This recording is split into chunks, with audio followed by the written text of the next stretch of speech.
We'd rather sell it than move it in. The moving in sale is on now at the new Lloydminster Nissan. As we get ready to move into our beautiful new building on Highway 17 South, we're moving out our incredible inventory from the big blue building on Highway 16 West. Save today on our incredible lineup of new and pre-owned vehicles all under the roof. Get special clear-out pricing on all remaining 2023 models. We're getting ready to move in, so come out and see us today for fantastic savings on your new car, truck, or SUV. The moving in sale is on now at the new Lloydminster Nissan. We won't sell you a car, we'll help you buy one. Local people. Local news and events.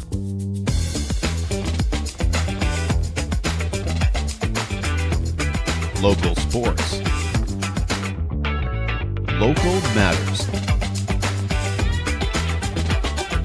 For all things Lloydminster and area, this is Live with Kurt Price. Welcome to the Lloydminster exhibition and the new Lloydminster Nissan exhibition grill.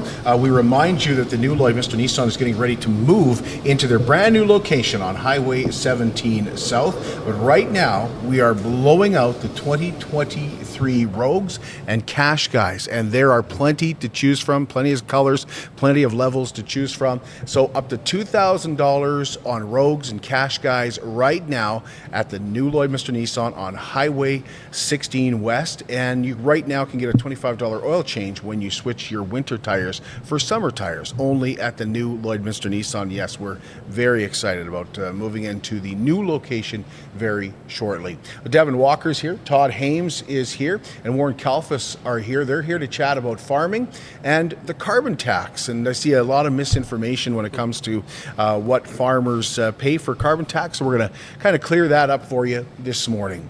Superior Water specializes in nothing but water, and with over 23 years in the business, they're proud and confident that their water and their service is superior. For iron filters, water softeners, reverse osmosis distillers, chlorine removal, and H2S odor removal, give Superior Water a call, 780-875-6636, or visit them on their 57th Avenue location and stay hydrated with pure, clean water. I drink Superior Water because I like the taste. I believe it is superior water.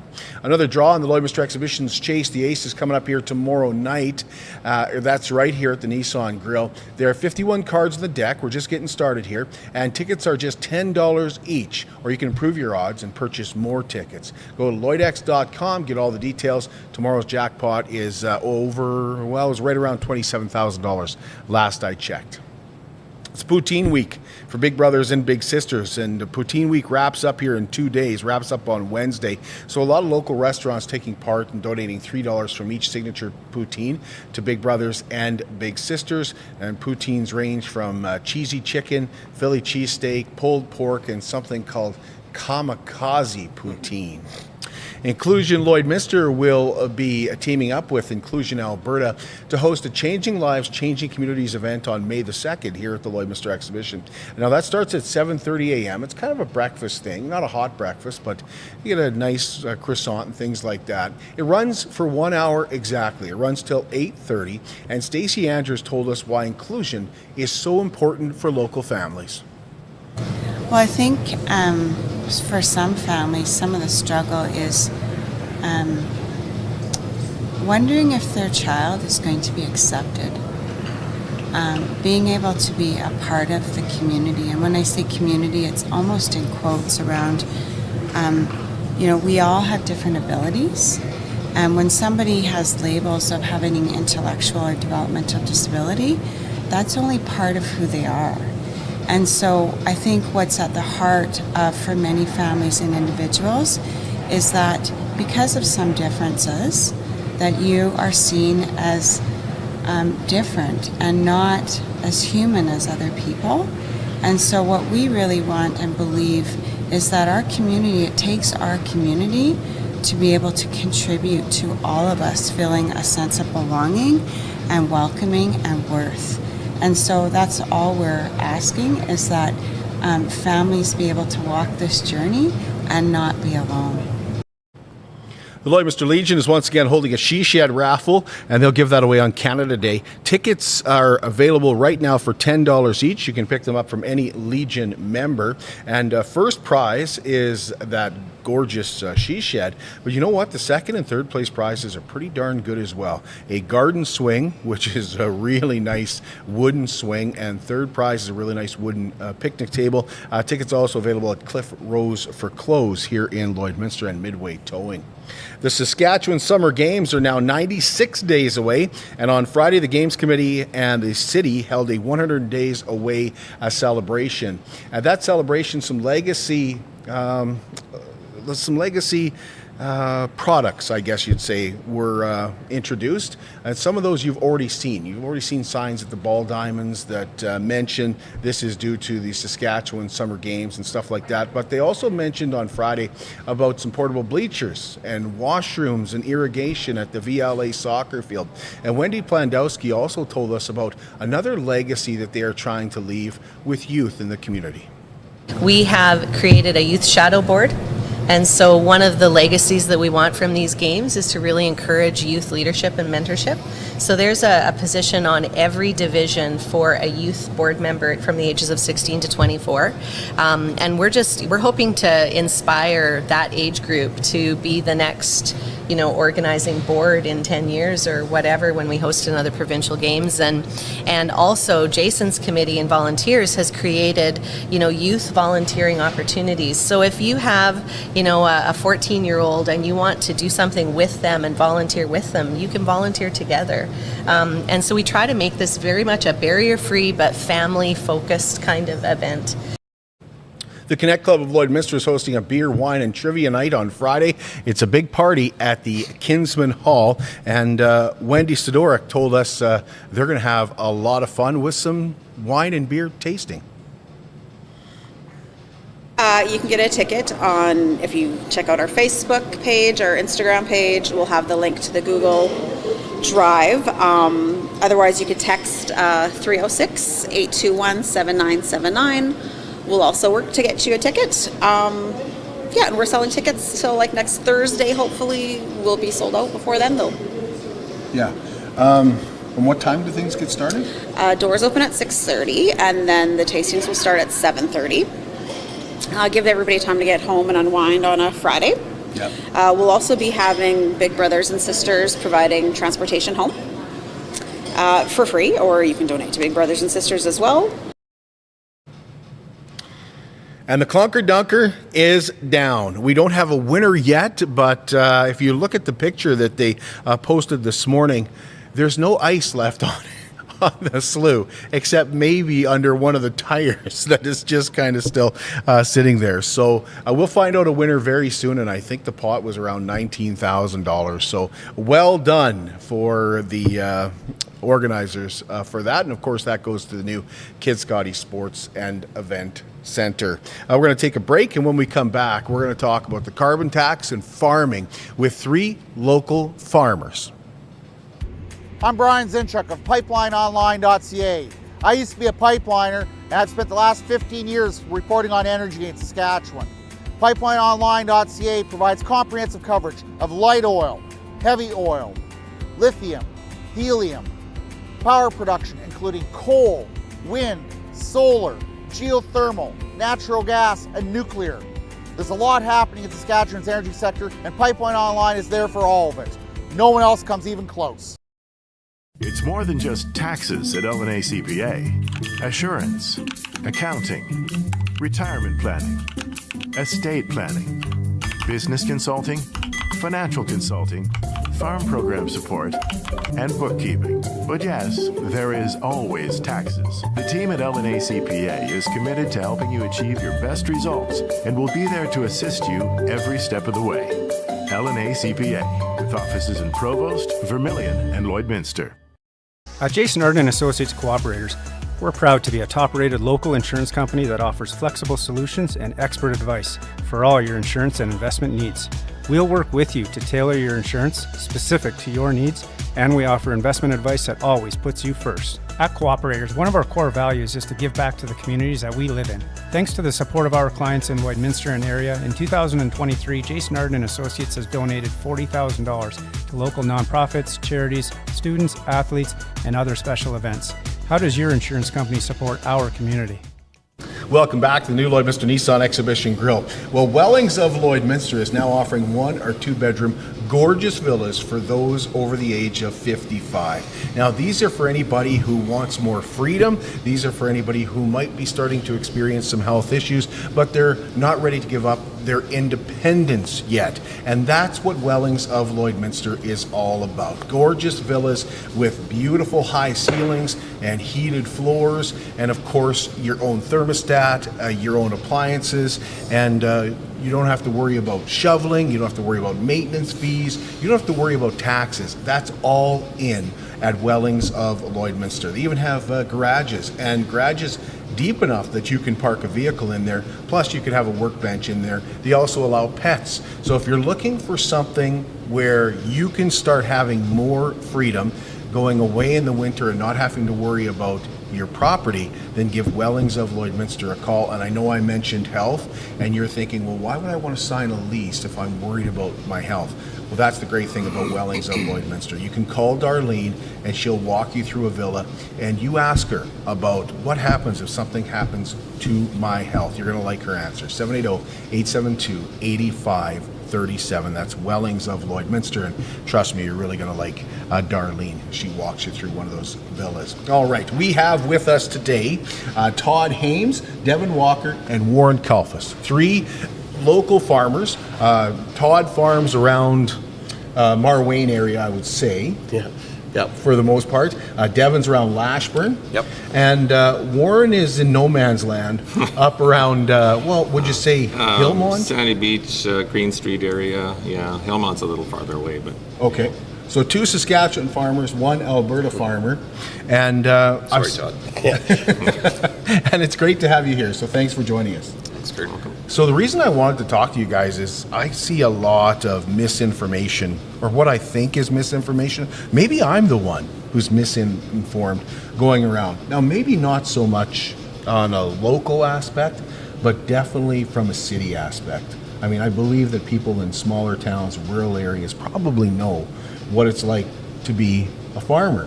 But those people in the city, including here in Lloydminster, they might not understand the carbon tax completely and how it relates to farming. The first thing that we always hear is, why are farmers worried about a carbon tax? They don't even pay it on their fuel. And for me, I look at that and say, why do people believe that the carbon tax is only fuel? Like, it seems to me like people think carbon tax is just, it's on gas, it's on diesel, and that's the only place that you're going to pay it. So why are you worried about it if you don't have to pay for that fuel? And maybe that's a great place to start, is do you have to pay the carbon tax on your gas and on your diesel? Not everybody jump in at once. So, No. yeah, the answer is no. On the actual raw fuel that is used in our tractors and our semi-trucks, there is not carbon tax on farm diesel fuel or gasoline. Now, that is a small snippet of our whole farm picture with all our inputs, because I can't remember which politician said it, a farmer sells wholesale, buys retail, and our product is a commodity that is exported predominantly in Western Canada. It all goes globally in their global marketplace, but all of our items that we need for our machines, our inputs, our herbicides, our chemicals, the whole component is all brought into us. So the whole supply chain, which post-COVID we've realized is a massive thing, and one little change can domino effect into massive problems on the ground level for consumers. And farmers are consumers of products from around the world, and all those products have a carbon tax on them in production, in shipping. The companies that have sales representatives or warehouses pay carbon tax on their heating bills. They pay carbon tax on the fuel for their employees' trucks to go out to farms and meet them.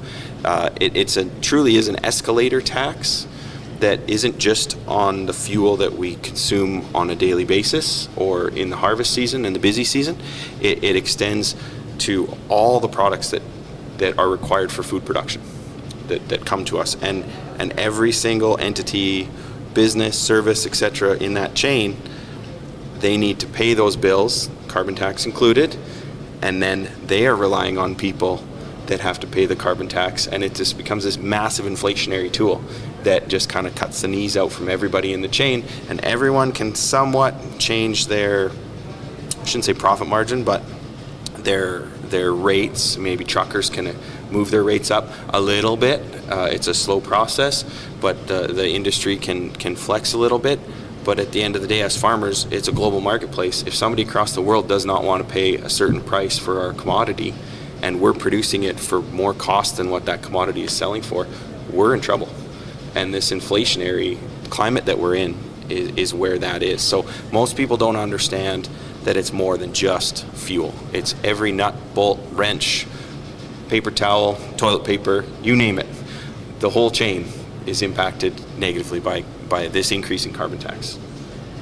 Do you guys want to expand on that? Well, that's exactly what it is, Devin. I mean, we're paying that incremental tax on everything. So you can imagine that it's not a big on everything, but that incremental is what adds up over time. The other big thing is fertilizer. Our nitrogen fertilizer is one of the biggest costs, single cost on the farm, and that is made primarily with using natural gas, and that is heavily taxed through the carbon tax. So we're seeing that direct input on one of our inputs that are very important on the farm, an input that we can't go without. And so we have to use those fertilizers in order to grow a crop, and we're paying that carbon tax on it. And that's a big thing on the farm. I think Devin talked a lot about it. We don't have a choice. We have to use these products. We have to use the equipment. We have to use this fuel, and we have to use these kinds of products. We don't have a choice of options to say we're gonna find some kind of green energy that's going to magically come about so that we can power our tractor. Yeah, and just like a specific example, buy my fuel from co-op. Well, there's no tax on the fuel per se, but the delivery vehicle that delivers that fuel has to pay 20 cents a liter on the fuel that they're using to bring it to me. It's a tiny fraction of what our actual fuel cost is, but you multiply that by thousands and thousands and thousands of times, and all of a sudden it adds up. It's a death by 1,000 cuts, really, is what it is.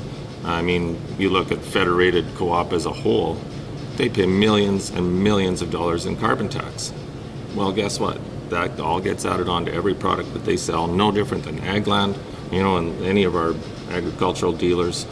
They got big shops they need to heat, they got big shops they need to electricity, lights, all that kind of stuff. It all gets added in, and guess who ends up paying it? We do. I mean, everybody does. Everybody pays it. So it's hidden, but it's there. If anybody says farmers don't pay carbon tax, they're lying or misinformed. So, Devin, you mentioned on every nut, every bolt. Maybe expand on that, because you mentioned, a tractor breaks down, you're going to pay more for either somebody to come out and get that tractor or for you to take it in. Can you maybe just talk about that a little bit on what that exactly means? I want to make sure everybody understands. Yeah, so for folks that are maybe are unaware of farms and things like that, I like to relate agriculture or running a farm business is kind of like running your household. Todd talks about fertilizer, we talk about fuel. Maybe fertilizer in your house is equal to, call it milk on your shelf. You need it, you want to have it for your kids, for cereal, for breakfast, it's important. Or maybe meat, let's call meat and nitrogen fertilizer equal. It just keeps going up, and you look at your household and you need to feed your household. We need to feed our crops, you need to feed your family, you need to keep your power on at your home. When we're looking at our farm business, it's no different doing a budget than it is for an average person doing their household budget. You go to your retailer and things just keep going up and up and up. And it's like when you're at the grocery store, you're buying your cornflakes, you're buying your milk, you're buying your bread. That's all going up slowly because the truck that brings it, the guy who drives the truck has to pay carbon tax to heat his home. So he turns to his boss and says, I'm having trouble making ends meet. I'd like a $3 raise. I'd like a $4 raise. I don't know how that equates in those businesses, but the cost of living for everyone goes up, and eventually at the grocery store we've seen it. it's going up and up. And when we go to our fertilizer retailers and our chemical retailers and our equipment dealers and our parts stores, it's similar. That is our supply to keep our farm fed and operating, and those prices just keep going up, and it is an inflationary escalator tax. Does that answer your question, Kurt? Yeah, I think it does. You mentioned fertilizer specifically. You mentioned if there's a breakdown on the farm and something. So could you look at it, like I can look at, you mentioned the grocery store. So I could look at, say, a package of 6 muffins, and I could say, you know what, 8 years ago, even 4 years ago, those muffins were $3. Now today they're $6. They've doubled in price. Could you guys look back at your bills and tell by 2015, et cetera, when the carbon tax started to go up, when those prices started to rise? Like, is there an adjacency to that? I don't think you can really give a strong correlation because, of course, everything has gone up since then. The price of grain has gone up. I mean, just inflation all over the world.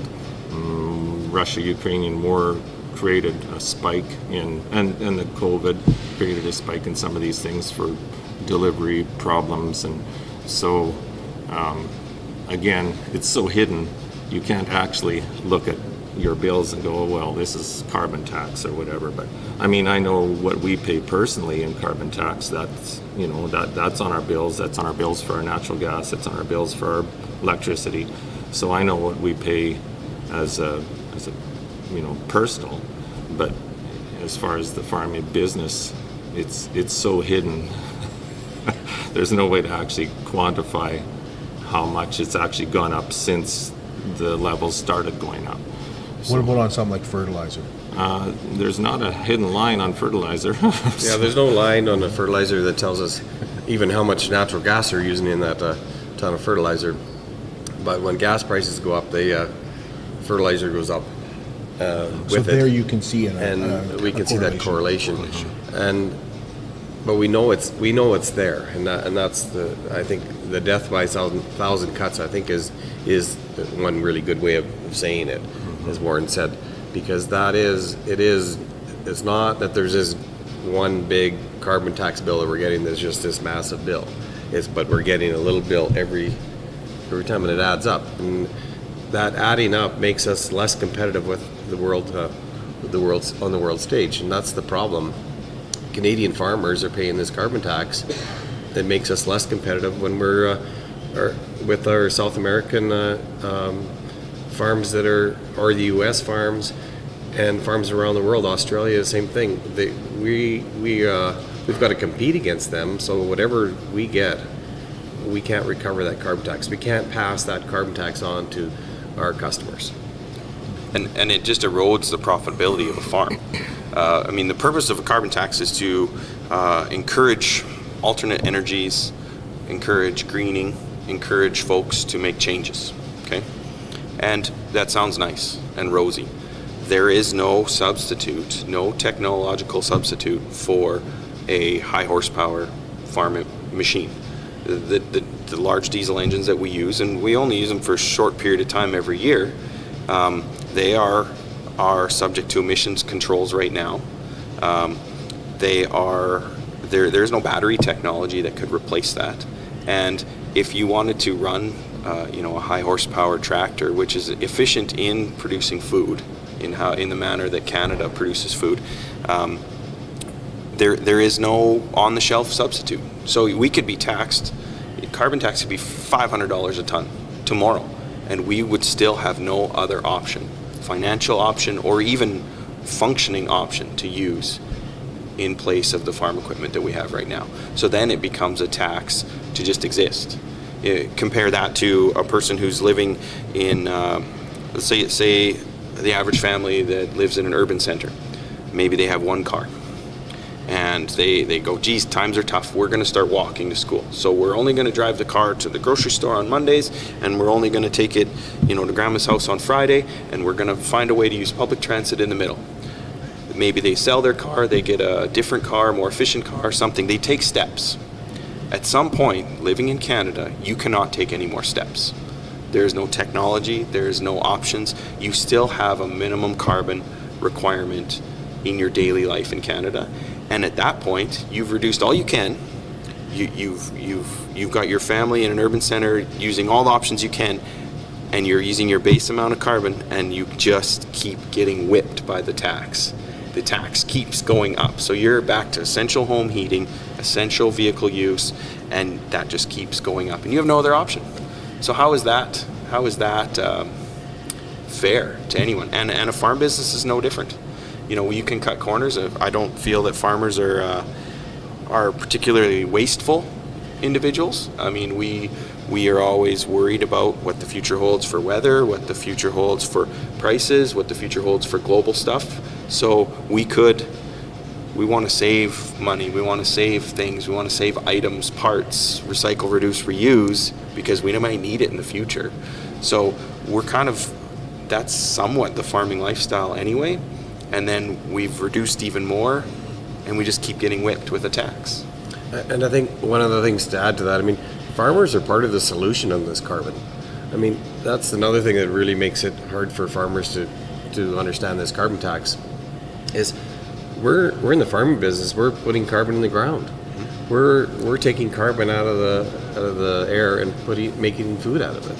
We're in Western Canada, we're heavily into zero tillage or minimum tillage, and we're sequestering carbon. So we've been part of the solution for years, and that's one of the real sore points with the farming industry is we'd like some recognition from Ottawa that what we've done. We've been working on carbon way before they even started talking about it. Yeah. And we've got to pay this carbon tax, and it makes us less competitive with other farmers around the world. And that's really the key. We just cannot get this money back. And farming, I think, as Devon has pointed out, the goal of the tax is to change your behavior, and it can't change the behavior on the farm because we're locked into using these things. So the tax does nothing but it's just a straight tax on the farm. It's not a behavior change for the farm, and we can't use less fertilizer and produce more crop. We got to use the fertilizer that we need at the right time and the right place. And so I think these are why farmers are really upset with the carbon taxes, because we can't change our behavior to reduce our carbon footprint in some of those fuel and fertilizers. There's maybe other little things and that we're doing, but we're sequestering carbon. We're working on the carbon problem. So let me ask you this, or did you want to add to that one? I guess from my standpoint, Kurt, farmers in general really have a hard time wrapping their head around carbon being pollution. Anybody who says carbon is pollution is a damn fool, because it's a building block of life. It's a necessary part of everything we grow. We're at 424 parts per million right now in the atmosphere. We drop down to around 200, life ceases to exist. Hundreds of thousands of years ago, millions of years ago, we were 2,000 parts per million in the atmosphere. I mean, the science has shown us that. So, we're just, greenhouses pump 2,000 parts per million into their greenhouses to increase production of their goods. So as a farmer, when somebody tells me that carbon is pollution, it's not. I mean, I don't know. It's a tough one, because common sense says you need carbon to live, and yet they're trying to limit, if you can believe the science, they're trying to limit it to 1.5 degrees Celsius over the next 50 years or something like that. So it's a tough one to wrap your head around, if it's actually true, or is it a wealth transfer from richer nations to poorer nations, or a wealth transfer from people in the green technology. I don't know. It's complex for sure, but to call carbon pollution, no. So let me ask, because somebody might be listening and going, well, Devon, you said you can't pass along your increase in cost.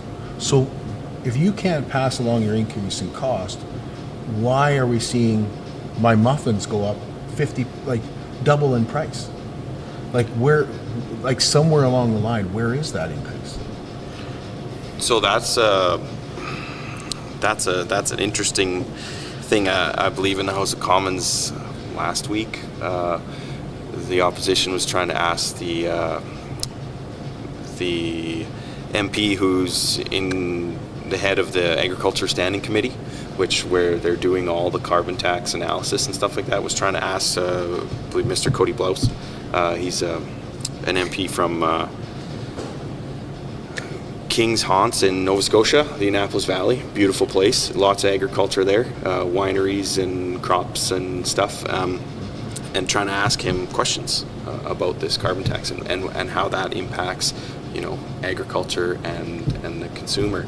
And there weren't a lot of answers there. I've been to Ottawa a couple times now, and everyone knows that the carbon tax is impacting. So say those muffins, Kurt, they're milled with some wheat. I mean, for non-agricultural people, 90% of what we produce in Canada goes to other countries. We maybe use 10% here, where we are a nation that is just highly productive and efficient. And so 10% of what we produce would get sold in Canada. It has to get trucked from my farm to a processing facility to make flour. There's sugar beets in Alberta. That has to get processed. It gets trucked to a facility. So those processing facilities need heat. They need power. Their employees need heat. They need power. Their employees need to drive to work. And then they need to make their profit. So if their employees all need a 5% raise in order to keep working there, or a 10% raise over a period of time or more in order to keep working there, then they need to up their price and then add their profit margin. And I don't know if you talk to accountants, but everything, they like their profit margin in percentage. So 10% profit margin on $100 of cost is $10. A 10% profit margin on $200 raw cost is $20.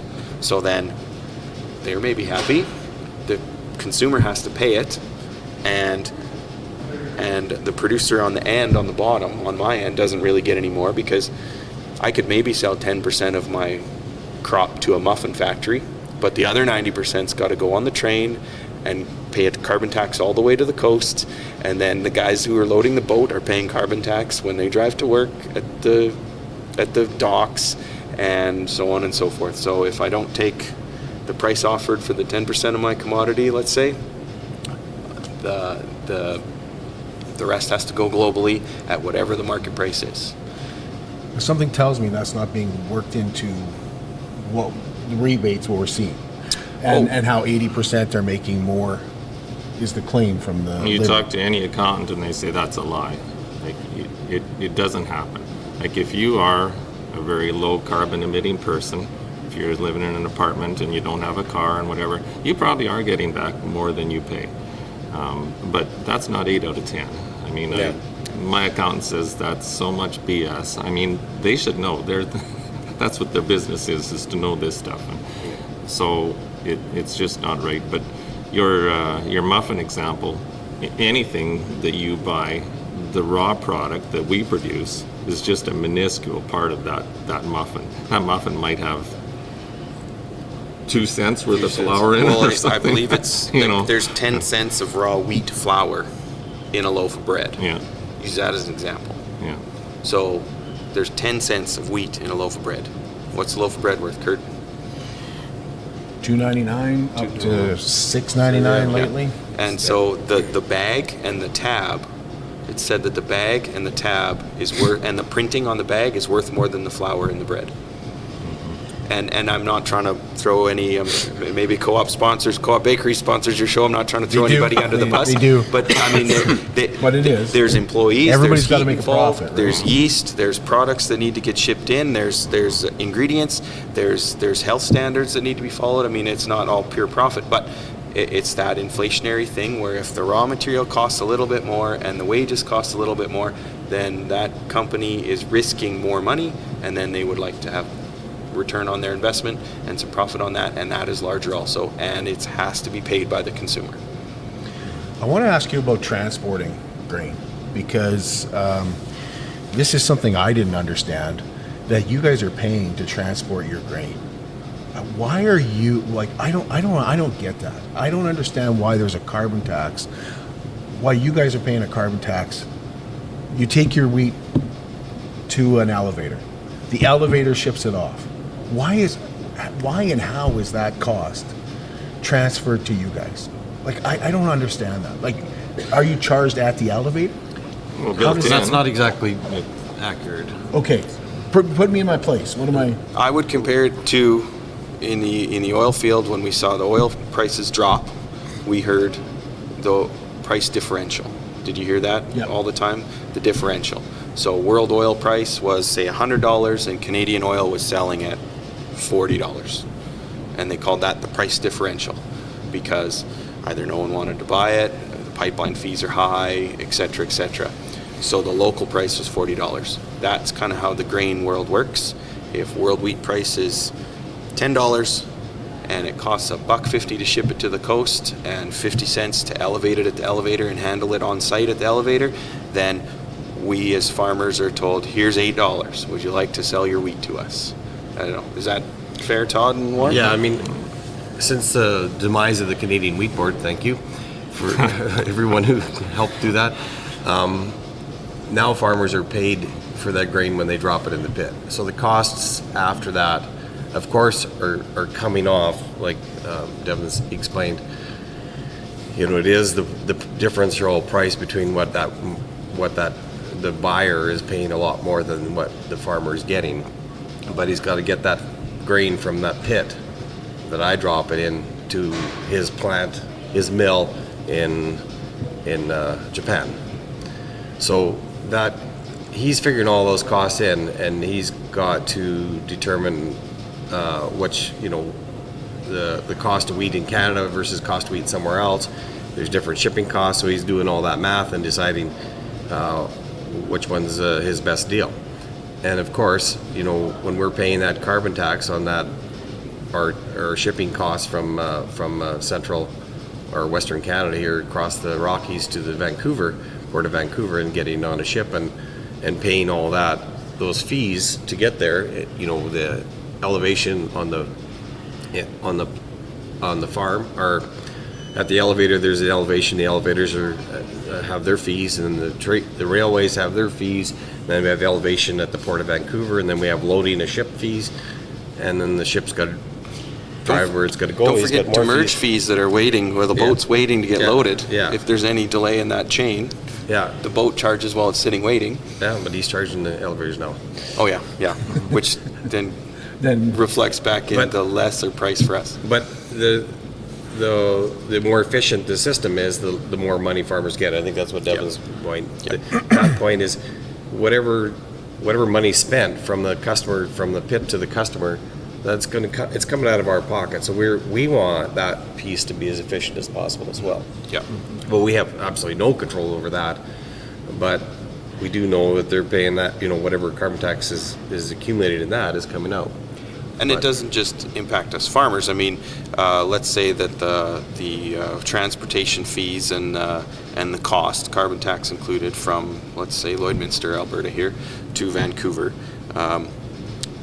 let's say it used to be $1, but inflationary things cause it to go to $1.50. Well, the companies that are moving the rail, like the rail companies and the trucking companies and the boat loading companies and stuff, if they're not making profit, their employees suffer too. You know, those companies maybe don't want to offer raises if they are not making a good dollar. So then it's kind of a push and pull. The whole supply chain from our farm to the coast, or within the Canadian jurisdiction, is impacted too. So you got rail workers, and you got dock workers, and you've got elevator personnel, and their bosses and their accountants are all stressed and under pressure from a carbon tax type situation, or just an overall inflationary situation, and that trickles down to their local employees. And that, I feel we're seeing that right across the board. Do you want to expand on that, Warren, or is that pretty much? That's pretty much it. I mean, it's added over and over, and every single piece of the chain has to get, I mean, they're paying it, so they have to pass it on down the line. And we're the price takers. We're not price makers. We have to take what's offered. And I, you know, if our pencils are pretty sharp, you know how much you need out of that bushel of wheat or that bushel of canola to make a profit. So if all of a sudden you're in a not profitable position because you've had poor yields or world grain prices aren't very good, well, then you're going to maybe sit tight and try and hold it till the price goes up a little. Well, I mean, in Canada, we produce so little on the world scale that it really, it doesn't matter a lot. But, I mean, if everybody in Canada decides, $12 canola is not good enough, I need 14, well, okay, so eventually, maybe when the bin doors stay locked, maybe, okay, we can make 14 work. I mean, we saw when Ukraine-Russia war broke out, prices spiked. I mean, canola was $22, $25 a bushel. We're 14 right now. But there's no problem paying 20 or 25 if you want it, Right. But that's kind of off the carbon tax thing. But I mean, it is inflationary because all these companies are trying to, make a profit. And so it's passed on down the line, well, we can offer you this. Well, if we can't make $1, then we have to hold it till we actually can make $1. So that it all adds up little by little. We're going to take a break, and when we come back, I want to ask the farmers about something that Stephen Guilbeault has said, and we're also going to talk about carbon tax on natural gas. Plus, we're going to talk a little bit more about that equipment. That's when we come back here to the new Lloydminster Nissan Exhibition Grill at the Lloydminster Exhibition. How can you help support the oil and gas industry and jobs in Western Canada? The answer is closer than you think. Sell your scrap metals to PWM Steel. PWM sells scrap iron to Evraz, located in Regina. Evraz's #1 customer is the energy sector, building pipes and plates for the oil and gas industry. PWM Steel is your locally owned metal recycler and steel service center in the area. Plus, they're a strong supporter of the community. PWM Steel, your top steel supplier for Alberta and Saskatchewan for 40 years. At Diamond 7 Meats, we work with local farm families to provide a high-quality product and a great selection for you. Try our mouth-watering smokies, pulled pork, roast beef, and more, made pure and natural with no additives or fillers. We offer custom processing, and our experienced team works for you to provide a selection of sausage, burgers, and jerkies made to your specifications. Take your grilling to the next level with a Yoder smoker. Complete the grilling experience with Canadian-made, award-winning line of House of Q barbecue sauces. We're locally owned and operated, and we look forward to seeing you today. We'd rather sell it than move it in. The moving in sale is on now at the new Lloydminster Nissan. As we get ready to move into our beautiful new building on Highway 17 South, we're moving out our incredible inventory from the big blue building on Highway 16 West. Save today on our incredible lineup of new and pre-owned vehicles all under the roof. Get special clear-out pricing on all remaining 2023 models. We're getting ready to move in, so come out and see us today for fantastic savings on your new car, truck, or SUV. The moving in sale is on now at the new Lloydminster Nissan. We won't sell you a car, we'll help you buy one.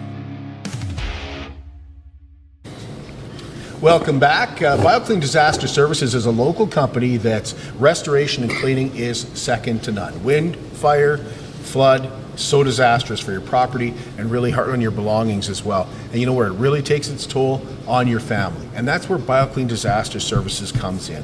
They're committed to getting you and your family back to where you were, back to that family dynamic, back to where you were comfortable before the disaster.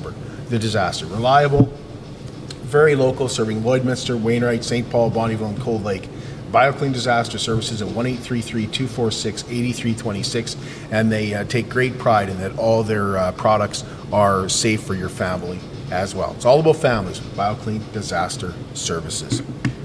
We've got some farmers here today. We have Todd Hames here, Devon Walker is here, and Warren Callfas is here. And we're talking about the carbon tax. And maybe let's start with natural gas and where you guys would use it on the farm and whether or not you're paying, like the rest of us are, a carbon tax on that natural gas. Yeah, Yes, we do. Okay. Absolutely, we do. So in Saskatchewan, we pay 0.12 cents per cubic meter of natural gas. So every cubic meter you'd use is 0.12 cents. We can deduct that expense, but it's still an expense. And so for me, we don't do a lot of grain drying, cross your fingers that maybe we don't need to or whatever. And for that, we'd be in a propane situation anyway. We don't have a dryer set up with natural gas. But So, but I do heat my shop. Oh yeah, oh for sure it is. On propane, what is the number? I think it's it might be 12, no, it's 12 cents a liter, I think, on propane. So if your propane is 59 cents a liter roughly, add another 12 cents on for carbon tax. You know, and you start losing thousands and thousands and thousands of liters of propane, it's a big cost. Natural gas, a lot cheaper, of course, but do I want to work in my shop when it's 30 below? No. If I don't want to, you know, put antifreeze in my sprayer and spend a couple of $100 on antifreeze so that my freezer doesn't spray up, I keep my sprayer in the heated shop. Well, I need to keep my shop at least above freezing. I mean, who works in the shop when it's 10 or 15 below? You can work. What's the point of having a shop? Well, exactly. I mean, that's the whole point. But where guys really get killed, I think, are these big poultry producers and hog producers, and they pay hundreds of thousands of dollars. They have no choice. Again, the tax is supposed to be an incentive to change your behavior. You can't change your behavior. If you're in a poultry barn, those chicks need 37 degrees because they're just little, they can't produce their own body heat. That barn needs to stay hot. Well, do you want us and Canadians to pay, you know, to raise our own chickens, or do you want to get them from some other jurisdiction where they don't pay the carbon tax? So these guys are stuck. So I think poultry, and I'm not quite sure, but poultry is regulated, isn't it, for their prices? They can add that on. So again, the consumer gets tagged with all that stuff because the poultry guy and the dairy guy say, okay, this is my cost of production. I get this much profit guaranteed. I'm going to add it on. So anybody who's buying a chicken or an egg or a liter of milk, you're paying that carbon tax that they have to pay, and it's a big number. Well, those are products that we've specifically seen increase. Mm-hmm. We've really seen an increase in milk and eggs in price. That's for sure. Any of the supply managed stuff, to my understanding now, I'm not in supply management. I know some individuals who are, and I don't get too deep into it in their world, but the supply management world is designed so that the producers have some stability, and margin. Their profit margin is more stable and or protected as long as they can, you know, maintain their costs and maintain their production. Now, if their supply management organization is seeing consumers leave products on the shelf, you know, if chicken's too expensive and milk and stuff, and it's not being consumed, well, then that also gets translated back to the farm gate, and maybe their quotas get reduced. Maybe they're not offered as much because there's more food waste happening because it's just too much. I would be interested to see what the food waste issue is, what the level is at the grocery stores now with high meat prices and stuff. How much meat and milk is just not bought and thrown out, and the grocery store then has to recoup that cost on that waste with the products they are selling, and then again you have an inflationary driver there. So I'd be interested to see what those numbers are like, but that's my understanding. The supply management is it's this push and pull to try and make farmers profitable but not gouge the consumer. So if the consumer's feeling gouged, well, there's a whole supply chain leading to that piece of chicken being in your hand at the grocery store, and it probably costs close to that to get it there, with every step of the way making their profit after an inflationary carbon tax. Like, if I talk about natural gas for just a second, Kurt. Yep. Because one of the big problems I have with the natural gas carbon tax is it's the cleanest fuel that we can burn here, and we're sitting on lots of it in Western Canada, and it's piped in, you know, quite the network in Alberta here for our homes and shops and businesses to use natural gas. It's very easy to use. The transportation of that gas, you think about how efficient the transportation of gas is to our businesses and versus other fuels. There's almost no impact on the environment and our roads through that transportation, that fuel source, and it's very clean burning. So it is the fuel we should be using. And this carbon tax is telling us we shouldn't be using it. Our carbon tax in Alberta is $4.10 a gigajoule. and the gas is less than that. The gas is like $3 to $3.50 a gigajoule. So does that make sense when our carbon tax is more than the price of the fuel, and it is the fuel of choice? And I think that is the real factor on the natural gas carbon tax is, why are we taxing something that we should be using? We shouldn't be switching. Switching from coal to natural gas made sense, but switching from natural gas to electricity, there's not enough electricity for us to switch to, and there won't be for a long time. Even if we, I don't know when that will ever happen, but I mean, we can't heat our homes with electricity here, and we can't, our barns and our shops, and certainly can't dry grain with electricity. That's the big thing in natural gas. It's very clean burning, and it's very convenient and very easy transportation for that fuel source to our farms. So why aren't we encouraging use of it, not discouraging it? And to heat your home. I mean, us farmers, we live out where we farm, most of us, and we're no different than the average person living in a town or a city. We have to heat our homes. It's Canada. You have no choice. And then you want to talk about efficiency also. Your hot water in your home. Natural gas hot water heater is the most efficient way to heat. It has the most amount of energy per dollar value, and that is the lowest cost way to heat your water in your home. And we're taxed. We're taxed to have a warm shower, taxed to heat our homes. And that's everyone. With the cleanest energy. With the cleanest burning energy out there. Available. Yeah. I mean, we can heat with electricity if we want. I mean, we could heat our homes and our shops but it wouldn't be feasible. I mean, we look at Maritimes. I mean, their power bills are horrendous. They don't have near the climate that we do. They don't know what 40 below is out there. So they can use heat pumps, for a lot of their situations, because they do work well within a certain range. Yeah. But I mean, we could burn wood to heat our homes and our shops, but that's not clean. Wood's bad to the environment. So we are kind of stuck, and until we get to a nuclear phase where, I mean, there is lots of good technology coming where small modular nuclear reactors we'll probably see the day. I don't know if we'll see the day. You might. I don't know if Todd and I live long enough, but we'll probably see the day. But those things aren't available. No, I mean, they're not. This They're Canadian, not here for a while. Yeah, this Canadian equation that we're dealing with, those things are not on the shelf. I mean, electric tractors are not on the shelf. Well, they are. They're smaller ones are. They do have some smaller ones, but capable electric tractors. Let's say You're already batteries. getting stuck. Yeah. Batteries that are supposed to run these tractors and things. The technology is not there.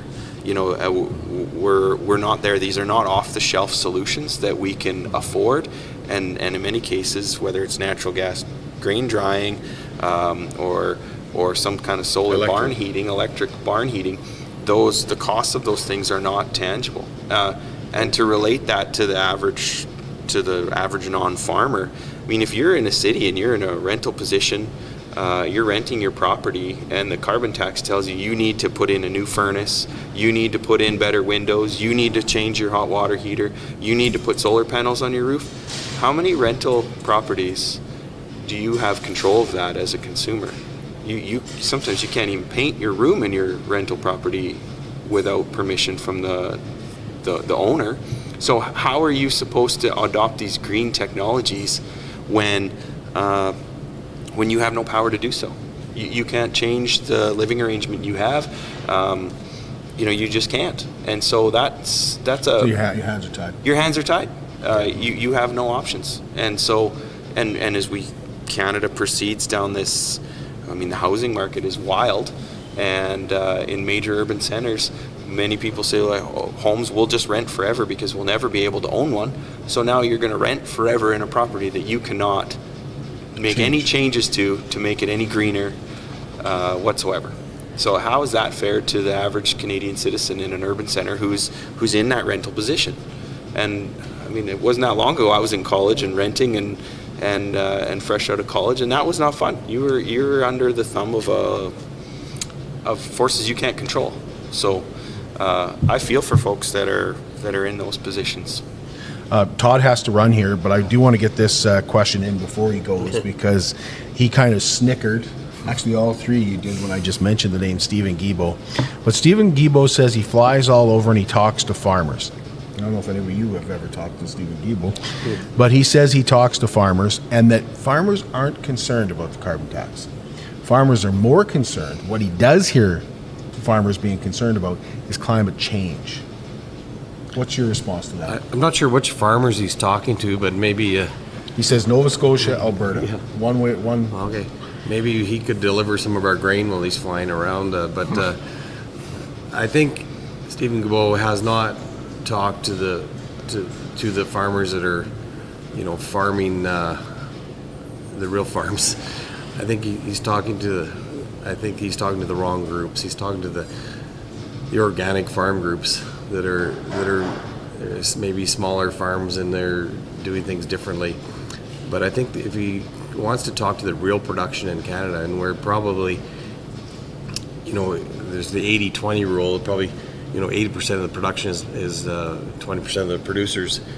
And those businesses, the people the farms that are producing the grain that we're exporting and the livestock that we're exporting and we're consuming in this country, we need to be talking to those farmers, the real business farmers, and find out what they're on. And I know from the farm groups, if you talk to the farm groups, on the commission sides and APAS and different groups, they have farm members, real farm members, and they don't like the carbon tax. For you guys, what do you think, Warren, when you hear not the name Stephen Guilbeault, but because I just mentioned it and you kind of, but when you hear him say, farmers are more worried about climate change than the carbon tax. Yeah, I don't know. As farmers, I don't think we're as worried about climate change as much as weather. I mean, climate has been changing since time began. Where we're sitting here used to be covered with 40 feet of ice. I mean, be realistic. Of course the climate's changing. It's going to continue to change. It would continue to change whether man was here or not, whether at different levels. Obviously we contribute a lot of, methane and nitrous oxide and sulfur dioxide and all kinds of other bad things that maybe aren't near as bad as CO2. But I don't know if we're as concerned about the carbon tax. It's always in the back of your head. In the back of your head that you're paying it on every single thing that you buy. But he's probably right that we're not probably as concerned. Unless you're a huge producer, with like SARM. I know these guys are APAS, but in Saskatchewan Agriculture Municipality, and they say that an average 5,000 acre farm probably pays about $10,000 in carbon tax, and currently. So the Ontario farm producers, they figure by 2030, and Ontario farmers will pay $2.7 billion in carbon tax. That's just Ontario farmers, and they're nowhere near the acres that we are, but they're specialized and do some different crops. But I'm more concerned with weather, and they say, well, okay, the carbon, the extra carbon is creating worse weather around the world. Maybe it does. There's lots of scientists say it's all hogwash. So, you're not really sure who to believe. But there's so many other factors in the world. Anytime a volcano goes off, millions of tons of CO2. Earth's covered with 75% water. Well, a ton of seaweed always dying and releasing CO2 into the atmosphere. So, as a farmer, I'm probably more concerned with weather. Am I concerned with climate change? Well, I don't have any control over that. I don't think man ever will have control over that. So I don't really believe that what he's saying. I don't know where he's getting his info, but it's. He may be right on the carbon tax side because we are exempt on our fuels, but it's always in the back of your head every time you buy something. Well, let's take a break and let Todd get out of here. Sure. If you guys don't mind sticking around for a little bit longer, we'll get your answer to that. Sure. Devin. Sounds good. We'll do that in just a moment. I'm Brian Zinchuk of PipelineOnline.ca. I used to be a pipeliner, and I've spent the last 15 years reporting on energy in Saskatchewan. PipelineOnline.ca provides comprehensive coverage of light oil, heavy oil, lithium, helium, power production including coal, wind, solar, geothermal, natural gas, and nuclear. There's a lot happening in Saskatchewan's energy sector, and Pipeline Online is there for all of it. No one else comes even close. At Lloydminster and District Co-op, membership matters more. Because being part of a co-op means you're connected to something bigger than yourself. From long-held legacy by those who built our communities, to people you call family, friends, and neighbors. When you're a Lloyd Co-op member, you're an owner in a local business that prides itself on purpose alongside profit. You earn cash back, you help support causes that matter most, and you're building a better way of life for the next generation. Membership matters more. At Jason Arden Associates Cooperators, we're proud to be a top-rated local insurance company that offers flexible solutions and expert advice for all your insurance and investment needs. We'll work with you to tailor your insurance specific to your needs, and we offer investment advice that always puts you first. At Cooperators, one of our core values is to give back to the communities that we live in. Thanks to the support of our clients in Lloydminster and area, in 2023, Jason Arden Associates has donated $40,000 to local nonprofits, charities, students, athletes, and other special events. How does your insurance company support our community? Welcome back. Warren's just getting a drink, but I did want to ask Devon about his thoughts on what Stephen Guilbeault has said about he talks to farmers all the time, and farmers are not worried about the carbon tax. Farmers are worried about climate change. So I think those are, kind of the regurgitated talking points that we hear from the House, that we hear from the top level politicians. If you're wrong about something, it's really tough to admit that you're wrong about something. I think that there may be some farmers out there who do direct farm to plate, who do have customers that are Canadian customers and are okay paying an inflated value for a product. So I think that there are farmers that do exist like that out there, and farm operations and a food supply chain that can handle that. But that is a very small portion of this nation's resource wealth regarding agriculture. He's kind of picking and choosing. I feel he's 100% picking and choosing. And I mean, what's statistics are an honest man's way of lying was my first stats class that I recall. So you can cherry pick those answers if you want, but when it comes to carbon tax, fear of carbon tax or fear of climate change, Warren mentioned weather. Agriculture has always been under the gun of climate, whether it's climate change, whether it's weather change, whatever you want to call it. We've always been at the mercy of that, and it's something that we have not been able to. All we can do is adapt to it, grain drying, changing crops, changing genetics, shorter season stuff, larger machines to get the food off the field sooner. So we adapt. We very little preventative things in that space. But also, so there's things we can't change in that space of climate, and there's also things we can't change in that space around government policy. So I worry about them both the same amount, because they're things that I feel helpless in changing. I feel somewhat helpless in the fact that our elected officials just keep pushing this down the throats of the individuals that it hurts and harms, with the talking points of it's okay, it's fine, and maybe the uninformed consumer or the uninformed voter does not see the full story. And now we've been this is 8-9 years of carbon tax now of this same repeat stuff, and I feel that the consumers on the ground level are waking up. I feel they are more knowledgeable than ever regarding carbon tax and how that impacts their daily life and their communities, and our overall betterment of our country. What would you say to Stephen Guilbeault? He comes to you and he says, what are you concerned with? I'm concerned with government overreach. I'm concerned with centralized government making decisions that is maybe right for a small group or a small region of the country that has vast, broad-spanning effects across the nation. and hurts the rest of us. That's what I would say to him. That's my answer. And we could put the climate back to 1920 if we wanted to, and we would still have agricultural strife related to rain, snow, hail, drought, things like that. So it's tough to be green as a farmer if you're in the red. You can't be green if you're in the red. I heard that. That's not my saying, somebody else's. But so us producers, we need to be profitable in order to continue to be good stewards of the environment, and to continue to sequester carbon, to continue to keep food moving around this country and the world. For you, Warren, what are you saying to Stephen Guilbeault? There's nothing you can say to him that would make any difference whatsoever. He's an ideological tunnel vision type scenario where he's got a view and there's no way of changing it. I mean, and because where he lives too, he's in the Ottawa bubble.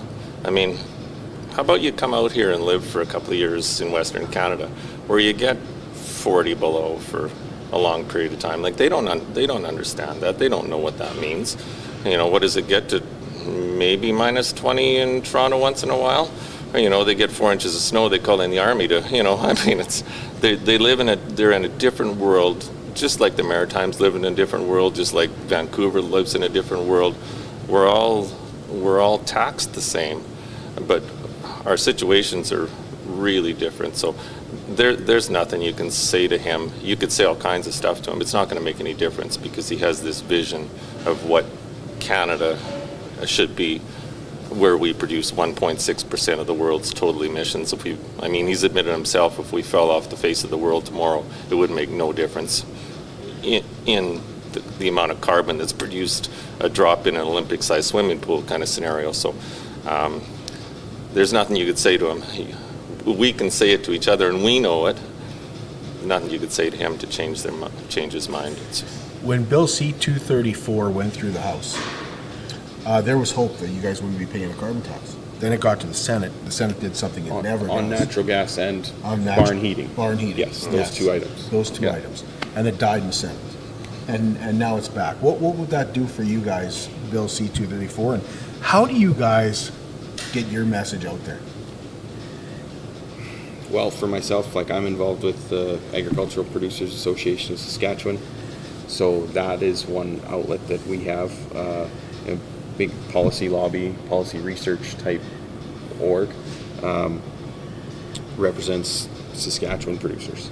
And Saskatchewan's 40% of Canada's farmable land. So it's a big powerhouse. And I take some solace in that when, APAS and some of the other farm organizations, Sask Wheat, Sask Canola, they're all rooted at the farm level. And they're in Ottawa, they're going to task, they are talking with politicians, and maybe not just the politicians, because it's the ministry underneath of the politician, the actual folks in Ottawa, the folks in central Canada who are working at those levels. That's where the message has to be relayed to, and that does happen. We don't hear it very often, but it does happen. Our thoughts and our sentiments, when we craft it correctly and send it up the ladder, it does resonate. We don't quite feel like it does, but with the ministries and the folks who work in those sectors, with Canadian Revenue Agency, with Agriculture Canada, and Environment Canada, those folks still have that job no matter who is elected into power in this country. So that I feel has been happening over the years, and I feel that our voice is being heard. Maybe not my voice, but a collective voice is being heard, and it just takes time. It just takes time for those entities and the elected officials to realize this is not a good idea and this is hurting Canadians.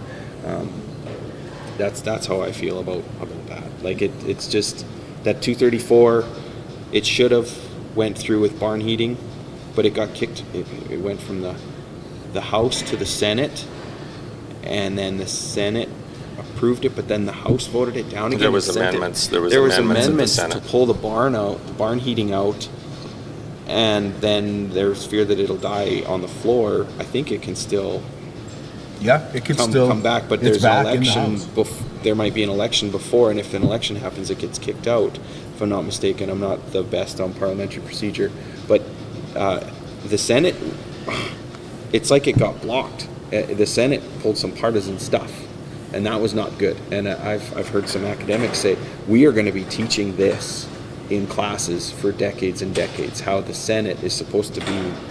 They operated not how they're supposed to be. It sounded like the Senate was lobbied by... It seemed like overreach to me. Yeah, it sounded like the Senate was lobbied by the current government in power to squash something like this because it would prove to the whole nation that the carbon tax was negative to farmers, and that their words about the carbon tax are contradictory. So it's a big moment in farm history that I've heard academics say they're going to write textbooks about this and how it shouldn't go, and that's how it went. And for you, Warren, well, I guess specifically if that bill passed. Now, do you remember the amendments that were made that created the issue? Mainly it was to separate barn heating from grain drying and grain conditioning. And I believe that in some jurisdictions it's like, well, that's supply management and it's past the consumer. So some folks believed that was okay because the consumer could choose. But when you have milk or eggs that are pooled together, one barn might be be super efficient and the other barn is not efficient or something, and you as a consumer cannot pick which eggs are the better or which milk came from the more efficient place. Right. when it's pooled to one and then it just shows up on your shelf, so you as a consumer don't get a true choice.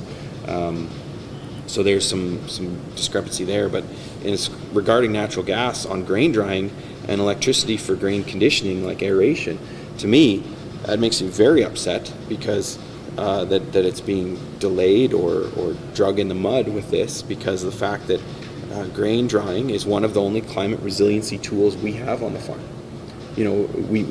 A crop that is supposed to feed like 4 or 5 people per acre, could feed we could feed like 4 people an acre per year for a whole year. That's how much calories we are able to produce per acre.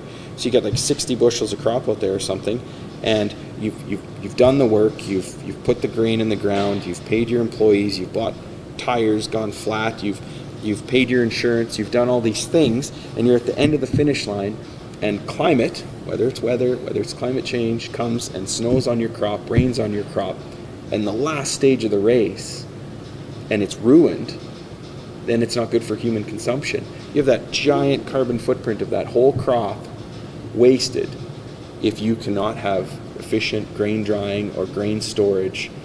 If that cost gets too much, then it's not economical to do it. And what's the carbon footprint of an entirely wasted crop? What's the carbon footprint of a food supply that just talked about throwing the bread out. Up and vanishes? Yeah, they want to talk about food waste. Food waste is a major topic in urban centers. Well, food waste at the farm level, if we do not have these, to use a little bit of carbon to burn a clean natural gas to dry grain so that it does not spoil in the bin and turn into compost, is a massive component in agriculture. And it's just now coming into the house. It's just now people are understanding it. It seems very frustrating when elected officials are not listening to ground level producers who are living that life and say, hey, this is important to us, and you have elected officials who are not taking care of that. It's extremely frustrating. Well, Warren, you've been around longer than Devon and I. Not much longer than I have, but have you ever felt like you're listened to? Really, we're such a small segment of the population. We're under 2%, aren't we, as ag producers? Yeah, I think it's smaller. We have no voice whatsoever as far as, agriculture policy. They're in the Ottawa bubble. They might hear some little rumblings here and there. But honestly, we're talking into the wind because electorally we don't matter. Like we don't have much power as far as voting goes. So you're not going to be heard. You can squawk all you want, but you're not going to be heard. Put yourself in another position, Warren. Say that you or I or Kurt were elected to manage anything, to manage something out of, say, Lloydminster became the capital, but our jurisdiction was up north in the territories or something, and we were elected officials, and we got to go in somewhere and vote on how much money it was going to cost people in the Arctic Circle to heat their homes. And they said, this is going to be really costly and this is going to hurt us. We would listen to them. I would think I would. We would go, well, we don't live there, so maybe they know what they're talking about. We would think that. I feel. Most Canadians would too. Most Canadians would. But this partisan stuff and the backdoor stuff, and you mentioned that we are agricultural producers are like 2% of the population, but 1 in 7 people works in ag and agri-food, from processing to transport to trucking to agrology. So it affects 1 in 7 people when agriculture gets dragged down in the mud. Well, it's a good point, because like we see what's going on in Newfoundland with fisheries and how they were protesting the budget in Newfoundland. And I'm thinking to myself, I guarantee those fishermen know a hell of a lot more what they're talking about than the guys in that building do. Yep. Right? Yep. And it becomes a frustrating And I don't know fishing, Yep. but I trust the guys who do it more than I do the guys who regulate it. Yeah. Right? It's exact same way. And our nation is so big, it's really tough to make a blanket policy that goes coast to coast. That's because just it. It does need to be regional. Like we really do need regional. I mean, look at the Maritimes, got a carve out for their heating oil. Well, would they have done that if there was a bunch of Conservative or NDP seats there? Probably not. You got a bunch of Liberal seats sitting there, and all of a sudden, oh yeah, we're going to give you a carve out, guys. Well, and that's why Mo decided, all right, that's not fair. Either give us the break or we'll stop collecting it. So it's been a pretty cool thing to see when you got the carbon tax on your portion of your bill in December versus January, all of a sudden it's not there anymore. Like, that's a real thing. Does that go for heating your shops too? It's just on the natural gas part. Just on Sask. Yeah, Sask. It's not on the electricity. So right. Sask Energy, because they're a crown corporation, so the federal government would have a hell of a time taking the crown corporation to court. Bring it on, I say, but because they're delving into stuff that is more provincial. But it's a real difference, whereas Alberta can't do that because all their natural gas producers are privately owned, so the federal government could go after them privately. A little bit harder when you're going after an entire province, but the other frustrating thing is that you talk about the Ottawa bubble, and I've been to Ottawa a few times, and I've met some producers throughout Ontario and Quebec, and they have more in common with us more than I think you would ever imagine. Sure they do. We talk this east-west wedge all the time, and we're just as guilty for driving that wedge deeper as we like to think the politicians are too, because it's just really easy to throw Quebec or Ontario under the bus. I think when you get down to the ground level, their producers there are under the same gun as us for the most part. They've got the same problems They got the same problems we do, and they don't like it either.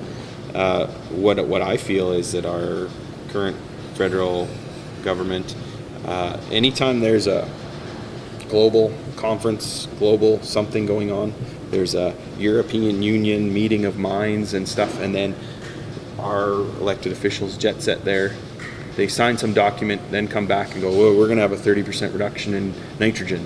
We're gonna do this," and then they just throw it back and say, "Here's the new fad, deal with it." And I don't like that. I mean, most of Canada was built off the backs of folks who chose to leave Europe for various reasons, or were forced out of Europe, and I do not like this EU ×2 type atmosphere that we are seeing. I know they are a trade partner, and trade is important, but how far does Canada need to go to mimic what happens in France or England or Germany, where their climate is completely different, their population is completely different, their products are different, it's completely different jurisdiction and part of the planet. And in agriculture, you hear these folks say, "Well, we're sequestering carbon, we're keeping grasslands in place, you should pay us for public good." And I don't think Canada can afford it, because we have way more land than we do people. In Germany, you have way more people than you have land. So if the people say, well, these producers should get paid to keep grass or to keep trees, it's a small amount from each person, and then they subsidize producers in a way that encourages that or incentivizes it. But in Canada, it'd be the complete opposite. We don't have the people to pay that public good value to folks who do own the land or who are managing the land, and the public, or our government seems to think the public wants land managed that way, or wants us to burn less fuel or do whatever. And we're in an inverse situation to most of Europe's ag, urban population equation, and we're the opposite. And that's why us farmers are going, what? We got to do, what now? Because of something from someone outside of our jurisdiction, out of our country, on a different continent, and now we're supposed to jump through hoops because our elected officials think that's a great idea. It's a frustrating space to be in. Rebates on the farm. What are they like? I get my household rebate the same how. So a family of 4 in Lloydminster will get the same as what my family gets. Yeah, family of 5, I guess. Yeah. Yours would be lower, Ward. It's the same. It's I think I was just figuring out what our actual carbon, how much we actually paid with electricity and natural gas, just on that portion.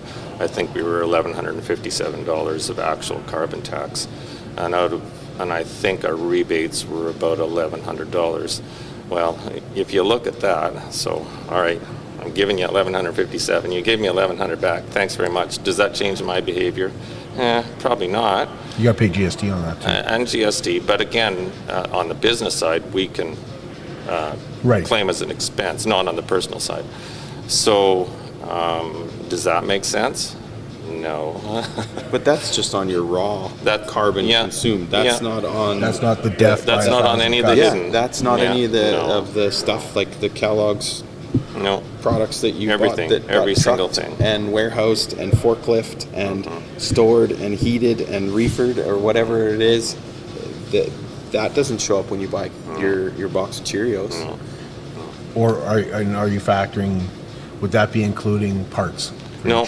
That is strictly what the line of carbon tax says on your heating bill or on your electricity bill, because that's the only thing you can quantify is what you're being charged for that. So it's a cent a kilowatt hour. That's the most frustrating thing. Yeah.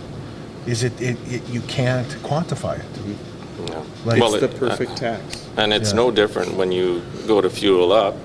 Every once in a while you get somebody who posts the amount of taxes that you're paying for that fuel. Well, taxes is a giant chunk of what that actual fuel is costing. So, it'll be beautiful. You pull up to the pump and say, okay, provincial tax, road tax, whatever, carbon tax. And people would be shocked when they think, oh, the oil companies are making all this money. Well, they are making decent profit, but not that price that you pay at the pump is all going for profit to the oil companies. Lots of it is going for tax. So. When Todd was here, and I know you got to get going too, Devin. I've been keeping you guys long, but we figured out it was right now about $6.50 per acre is what it would be costing you for carbon tax. Written down here somewhere. It was closer to 10, wasn't it? Yeah. By 2030, by 2030, it's supposed to be over 13, and that's some slightly old numbers. That's a couple years old numbers. So Saskatchewan, well, let's say Canada is like 93 million acres of cropland or something to that effect. It's a massive number. So the carbon tax cumulatively from shipping and other things, if it's $13 an acre on 100 million acres in Canada, that's a big dollar value, and that's not getting rebated to people. That's going somewhere. Run the math on that. That's 100 and is that 100 and my brain is million. I have a microphone in front of my face. I don't know if you can tell. It doesn't work very good. Is that wealth transfer? Yeah, sure it is. Well, there's some big national debts that have to get paid, and there's going to be several methods on getting cash flow to pay off. Costs a lot of administration too. They Well, probably that's delivered the budget already, while we're sitting here.